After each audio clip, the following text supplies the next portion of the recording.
Welcome to the Back in Time podcast with Kyle and JD, where every week we jump into our DeLorean, cruise to 88 miles per hour, and travel back in time to review our favorite films. Every week we talk about current cinema, the latest trailers, and we pick a new favorite film every single episode. But I need a nuclear reaction to generate the 1.21 gigawatts of electricity. 21 gigawatts! Don't say that! Never say that! Goonies never say die! We're the best, we're the beautiful, we're the only Ghostbusters. Now, here's your host, Kyle Autry, and his co-host, JD. All right, welcome back to the Back in Time podcast. I am your host, Kyle Autry, joined as always by my co-host, JD. JD, how are you, man? I'm doing pretty well, man. I'm looking forward to getting in to tease a little bit of our first Hulk Hogan appearance. Yeah, brother. Did you leave yourself a little Fu Manchu mustache in appreciation for what we're about to do? I don't have a Fu Manchu, but I do have a little soul patch that I just rubbed. Are you being serious? Oh, yeah, a little soul patch. Do you often do the soul patch? Do you do it sometimes? Not all the time? What's the deal with that? It just depends on how long my facial hair is. It kind of grows in naturally. Got that soul hair. So you're like the you got like a Joe Dirt thing going on. Dirte. My bad. Don't try and spice it up, boy. But yeah, man, I'm excited to talk some Hulk Hogan. This is a movie I literally can't remember last time I even saw this movie. It's had to have been over 20 years ago. If you guys haven't figured it out yet, you are listening to the teaser trailer episode, and we are discussing the 1991 action comedy sci-fi film Suburban Commando, brother. And I want to take a quick second to thank our sponsor, Bunny17 Media, for helping bring you this podcast completely free. Go over to their site, bunny17media.com. Use promo code BACKINTIME at checkout. Save 15% off your entire order. Got a lot of great books on there, comics, and it's by an amateur publisher, somebody that isn't a big company. So go out and support those guys. And while you're supporting them, make sure you support us by reviewing, and subscribing to the podcast on iTunes, Google Play, YouTube, PodTrack, and anywhere else that you get your podcast, and listen to it. JD, I know I just mentioned I can't remember the last time I saw it, but I do have a first memory. How about you? When's the first time you remember seeing Suburban Commando? This was definitely a movie that I saw. I can't believe this came out in 1991.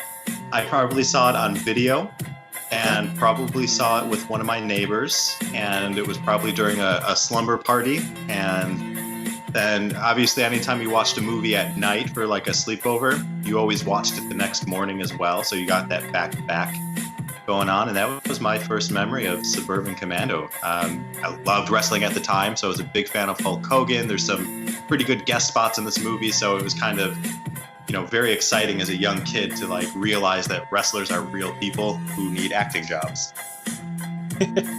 That's a good point. They are real people. And not only is Hulk Hogan in this as the star, but as a guest star, we have The Undertaker, which we will talk more about in the full review. My first memory is seeing the trailer on VHS. I can't remember which movie it was for. It might be on the VHS Ninja Turtles 2, The Secret of the Ooze tape. I think that's where these two link together. I'd have to go back and look, but that's where my mind is taking me. And then I just remember eventually making it out to Blockbuster and saying, "Oh, I've been seeing this one on the Ninja Turtles tape, and I want to watch it." And my parents let me rent it because they're buying me Jordans. Of course, they can get me a VHS. And yeah, I don't remember loving the movie, but that's why I'm so excited for the review. I want to see what this is like when I'm a grown adult. JD, I'm a little disappointed, man. Since this is next week, it's my birthday, and you haven't even said happy birthday yet, dude. I don't think you wish me a happy birthday either, so I don't want to hear it. That is probably true. No, you know what? I probably did on Facebook, right? Like a happy birthday brother gift. I put on there. That's usually my go-to. Well, I'm going to double check, and if you did in fact wish me a happy birthday, then I will wish you a happy birthday. But if you didn't, then you can go pound sand. Okay, fair enough. Let's get into the trailer. And if you're by a computer, you have access to it. Go ahead and log on to YouTube. And we're going to type in Suburban Commando Original Trailer. You're going to be looking for the trailer that is titled Suburban Commando 1991 Trailer Hulk Hogan, Christopher Lloyd Movie HD. Uploaded by Movie Clips Classic Trailers. It's got about 100,000 views on it. JD, are you set to go? Oh, heck yeah. Let's do this. All right, I'm going to give a 3, 2, 1 click countdown. We'll watch it together here. So 3, 2, 1, click. When it comes to intergalactic confrontation, no one can beat Chef Ramsay. Excellent work, Ramsay. So what's next? Why don't you try relaxing? But now he's about to land in a place even he isn't prepared for. Suburbia. Get to know the locals. Blend in. How do you know which ones are the right ones? You have to squeeze it a bit. Wow, I found a good one. Here, they have strange ways of fighting. You got any idea what we're gonna do to you? Let me guess. You're gonna pound my face. What are you, nuts? It's the 90s. We're gonna sue you. They have bizarre means of protection.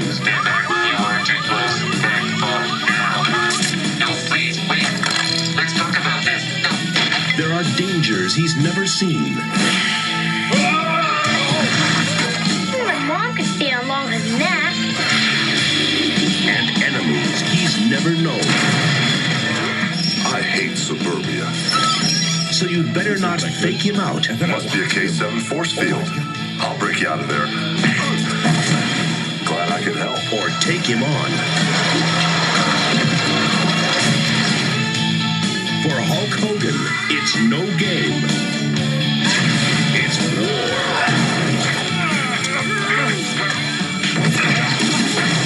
Do you belong to some kind of army? Or you just go around doing good like some kind of superhero?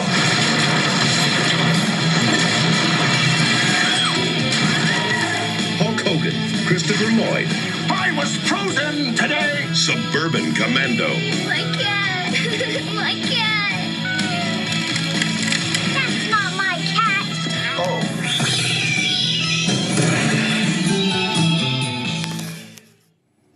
Okay, JD, lead us off. What would you think about the trailer here? All right, so it's obviously been quite some time since I've seen the trailer, and it looks to paint a picture for a little bit of what we can expect with some of the antics, but it is pretty underwhelming, wasn't it? Yeah, it was. It's very Hulk Hogan centered. It's a lot of fluff. I took a couple notes. One, Hulk is very Hulk. He looks buff. Two, he's not doing his wrestling voice. This is what I call the Hulk Hogan nice guy interview voice that he's doing. Oh, hey, brother, thanks for having me on, dude. Brother, thanks, brother. It's not his normal, like, you know something, dude. And I think that would have been better. And also, it's very little Christopher Lloyd in this trailer. I mean, he's got maybe 10 seconds out of 2 minutes, and There's definitely more Undertaker than Christopher Lloyd in this trailer. there is. And he had not even, just for some context, he had not even debuted with the WWF yet. So he was not even Undertaker at this point. He was Mean Mark Callis from WCW. Vince McMahon actually put him in the trailer in hopes that this would help skyrocket his career if this was a big hit. So when he came in, Hulk Hogan would have somebody to wrestle right away. So that's kind of the thinking behind having him in this. He's basically a free agent, but had, come to an agreement with WWF at that point. So how does it work that Vince McMahon would have any type of creative control over who gets featured in the trailer? Did he have some influence or some producer credit with the film? I doubt it. My thought is he probably pushed to have him on, and Hogan, of course, working for him, being the star, was like, hey, I need these two guys on the film as the goons, and those are my stipulations. I doubt McMahon had creative control over the trailer, though. Because I know he had, and the WWF had a lot of influence when Hulk Hogan made his appearance in the Rocky movie. And they did that as a big push to get before that WrestleMania came. I hate to call you out. Uh-oh. Hulk actually had to quit WWF because they refused to let him do it. He actually picked Rocky over them. And Why did after the movie, he ended up going to Japan because he didn't have a place to work in the U.S. Really? Yep. And then after it was a huge hit, all that stuff, he eventually made his way back. It was like a couple years later. Well, you can't believe everything you read on the internet, apparently. Apparently not. But, one thing I can believe is I'm excited for this movie. Even though the trailer's a little cheesy, it's definitely not my favorite trailer that we've watched. I'm interested in where this story is going because one minute he's like this hulked up, like alien from outer space type of guy with armor. The next thing you know, he looks like he's been living on the beach in Florida for 30 years in a tank top. So I think we're going to have fun with this. Yeah, I mean, if you have never seen this movie before and you're joining us and you're watching the trailer for the first time, bear with us because there's a lot that comes together in the actual final product that the trailer only sort of dances around. I mean, there's a lot of that sort of alien in a new backyard film tropes. Christopher Lloyd is great. I mean, it's a pretty funny movie, and we got to see a lot of their gags. And no, I'm excited about watching the actual thing because I think this trailer doesn't do it justice. All right, let's talk about some box office numbers here. Suburban Commando debuted October 4th, 1991, distributed by New Line Cinema with a runtime of 88 minutes and a production budget of $11 million. Suburban Commando opened number 7 at the box office in week 1, bringing in just $1.95 million. It is worth noting here that they were only distributed to 899 screens, so very limited small release here. In week 2, they dropped to the number 10 spot, bringing in another 1.4 million, which brought the 10-day total to 4.2 million. JD, thoughts on the first 10 days here? All things considered, I'm surprised they made any money. I couldn't really imagine 1991 being a world where families and children and moms and dads were just racing to the theater to see Suburban Commando. Yeah, I wish we had the VHS numbers because I feel like this movie was really like made for VHS rental. I'm sure they made their money back that way. Yeah, I'm sure of it too, and I don't mean to be crapping on this at all, but you have to understand that wrestling has gone through so many ups and downs that the star power that wrestling stars have today, like The Rock or John Cena, it wasn't the same back then. I mean, it was still kind of a lot of people were hiding in their mom's basement watching wrestling. It wasn't the big phenomenon that it is now and that it's gone through after the Attitude Era and everything like that. Yeah, I believe the correct vernacular was tape traders back then. And guys would record stuff or they'd get it on VHS and copy it and then trade them amongst their friends. So yeah, it was a very like underground type of thing. And there actually isn't much data after week 2 on the box office. It completely dropped out of the top 10. And they would do $6.9 million with no international box office. So they failed to break the $7 million mark. I don't think that comes as much of a surprise here. Anything you want to add on that, JD, or is that about what you would have figured? Again, the fact that they made any money to me, I think, is a testament to their hard work. Let's talk about what was in cinema on October 4th, 1991. We'll take a quick trip in the old DeLorean here. Number 1 movie at the box office that week was The Fisher King. Number 2 was Ricochet. Number 3 was Deceived. Number 4 was Necessary Roughness. Number 5 was The Super. Number 6 was Paradise. Number 7, Suburban Commando. Number 8, Freddy's Dead, The Final Nightmare. Number 9, Shout. And number 10, Dead Again. JD, any standouts from that top 10? This is kind of a weak list for me. Not a very exciting weekend for movies, but I remember Necessary Roughness. I remember seeing that when I was a kid. rewatch that. That'll for sure be a future episode, but rewatch that one as an adult, and that definitely holds up. There's a lot of stuff that I just didn't pick up on when I was little. Yeah, I do remember Necessary Roughness. I think that would be a good one. Obviously, I think eventually we'll get into Freddy's Dead, The Final Nightmare. Yeah, I mean, so, and for those of you that may be new to our podcast and new to the show, we did have it. We in our archives. Archives? We did the first Nightmare on Elm Street, and then we joined Black Cat Shadow for part 2 of that film. So yeah, first 2 episodes are up. You can also tell when JD's recently had a bowl of soup because he keeps talking about chives. Bacon, chives, and onion. Love it. Such a great recipe for success. I don't think I've ever seen The Fisher King or Ricochet or Deceived. I have no idea what those movies are. I've heard of The Fisher King, but I definitely don't remember watching it. Yeah, I'm with you. There's a lot in this particular list of movies that are just beyond me. Fisher King is probably the only one that I'm decently familiar with because I am a fan of Terry Gilliam's movies. Yeah. I know I tried watching Fisher King when I was in that pretentious college stage where you think that you know all about cinema and you need to be up to date with obscure movies. But other than that, yeah, this is kind of, like you said, a weak week. Probably one of our worst so far. That's a bummer. Let's do some critic and audience response here. I think this is going to be fun. Pity you for trying to figure this out. We'll use Rotten Tomatoes to gauge the response here of both. JD, how do you think the critics received Suburban Commando?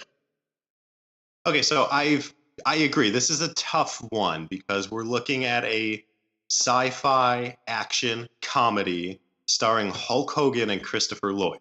I want to say historically critics are not going to come out with smiles on their face for a movie like this. I don't think they want to see a movie like this. I don't think they want anything to do with it. For the most part, critics, especially during this time period, are going to be more of your highbrow, wearing sweater vests and drinking Earl Grey tea or something like that. So, chances are a lot of them might not even know who the hell Hulk Hogan is, Yeah. With that being said, I think that there are some good elements in this movie. I don't want to say that this is going to be like a 0%er. I want to say that they came in at 25%. Okay. How about the audience response? So for me, trying to figure out what the audience response is a little trickier. I want to put myself in, I don't want to be 6 years old in 1991. I want to be maybe 18, 25. I want to be that kind of immature demographic that's going to see a movie like this and be like, holy shit, Hulk Hogan is in a movie as an alien with Christopher Lloyd. Like, I want to have that response. And I feel like when this movie hit and knowing that it made a little bit of cheddar, it obviously didn't, break the box office, and opening at number 7 and then dropping out of the top 10 after 2 weeks is nowhere near impressive. But I feel that audience responded more favorably than critics. This isn't anybody's favorite movie. This isn't winning any awards. This movie isn't. I'm so glad that it won whole, but we could easily be Mr. Nanny right now. Right. I'm gonna say 35%. Ooh, very close. So you guessed 25% for the critics. It was a 17, Rotten. And you guessed 35 for audience, and it was 32. Almost right on the nose there. I understand how the audience mind works, apparently. We've got basically one critic response this week, and it comes from Roger Ebert. He gave Suburban Commando 1 out of 4. Kind of more of a lengthy review from him. Normally, I keep it to like 2 or 3 sentences, but since he's the only one, I thought I'd give his couple paragraphs here. So he said, "It's a funny thing about coming attraction trailers. They may or may not be an accurate reflection of the movies they advertise, but they're almost always a wonderful guide to what the movie distributors wanted to make. Take Suburban Commando, for example, which in the trailers looks like a wild comic romp through sci-fi in the suburbs, and in the movie version looks more like a slog." Ebert also added, "Somebody was asking the other day, do I ever get tired of going to the movies? Nah, I said. I love movies. And so some days it's not really a job, it's more of a lucky break. but I wasn't feeling lucky the day I saw Suburban Commando. And you know what? By golly, by the time it was over, I was feeling kind of tired of going to the movies. So JD, Ebert's laying it on pretty thick here. What do you think about his response to Suburban Commando? He has a really good take on it, and and there's a reason why he is one of the most renowned critics ever, because he says it so perfect. But yeah, I mean, watching the trailer and transitioning into like the full movie, it's kind of not think the movie does have aspirations to be a lot bigger than it is, but it doesn't get there. I feel like after we watch this, I think we're going to enjoy it a lot, but I think that we're going to feel that it misses its ultimate mark of potentially being something greater, which is taking somebody from outer space and plopping them in suburbia. I mean, taking somebody from the city and plopping them in suburbia. I mean, it's the same concept as Crocodile Dundee, but now we're getting it on a grander scale, and the social commentary just, I don't think, is going to be the same. Yeah, and I really like his quote there where he says it's, trailers are almost always like a wonderful guide to what the distributors wanted to make. I think they wanted to make a really exciting sci-fi comedy movie, and then they got everything filmed and we're just like, oh shit, reshoots? Do we dump more into this, or do we just put it out and hope it does well on VHS because Hulk Hogan's on the title? I don't know. But yeah, I agree with his take on it. And I think that's what I look forward to most when we dive into the full review on Wednesday here and we cover Suburban Commandos. Make sure, if you guys haven't already, subscribe to the podcast, iTunes, Google Play, YouTube, Podtrack, anywhere else you listen to your podcast at. We're on Facebook, facebook.com/BackInTimePod, Twitter, Instagram, everything is BackInTimePod. You can also email us at backintimepodcast@gmail.com and drop us a line. Let us know what you want us to review next, or if you have any ideas for the show, we'd love to hear them. And you can also support our sponsor, Bunny17 Media, with promo code BACKINTIME at checkout. It'll save you 15%. It's that time of the episode, though, to climb back into the DeLorean here. We'll punch in today's date and return back to present day. We'll talk to you on Wednesday with the full review. See ya. We didn't really mention that his name is Shep Ramsey. Great name. Did you say chef? So know when they're gonna be there. Yo, it ain't what you are, it's what you wear. No way, I said we're the best of the rest, and we're here to stay. I know.